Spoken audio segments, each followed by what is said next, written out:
আমরা ভোর থেকে সকাল থেকে শুনছি যে একটা দোকানে আগুন লাগিয়ে দেওয়া হয়েছে এবং ভাইস চেয়ারম্যানের ভাইয়ের দোকান, এই বিষয়টা কি বলবেন?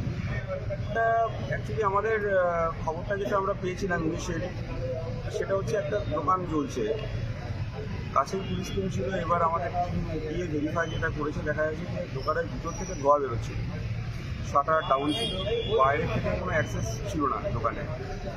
তো ভিতরে যেটা ঢুকে প্রাইমারিলি যেটা মনে হয়েছে সেটা হচ্ছে খুব সম্ভবত শর্ট সার্কিট থেকে এটা হয়েছে। দোকান যেহেতু বাইরের থেকে কোনো লোক এসে ঢুকে সকালবেলা যে কাছে ক্রিকেট আছে, চতুর্দিকে পুলিশ ক্রিকেট আছে, প্যারামিলিটারি আছে, বাইরের লোকের মুভমেন্ট নেই, বাইরের থেকে ধরানো সম্ভব নয়।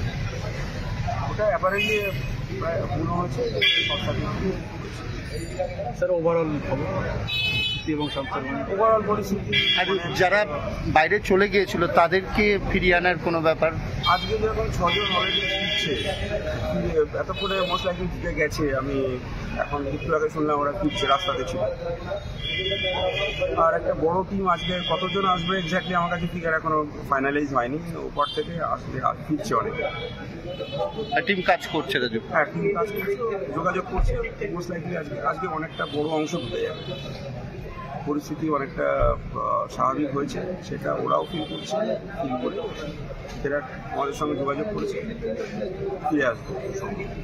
কত ফিরবে সেটা ফেরার পরে বলতে পারবো। আপনি তাদের উদ্দেশ্যে একটা তো বার্তা দিতে চাইবেন যে তারা নিরাপদে ঘুরে আসুন? হ্যাঁ, আমি প্রত্যেককেই বলবো আপনারা ফিরে আসুন। যারা বাইরে গেছেন, আমরা আছি, এরিয়া কন্ট্রোলে আছে, ভয় পাবেন না। বাড়িতে যার বাড়িতে ফিরে আসুন এবং স্বাভাবিক ছন্দে ফিরুন।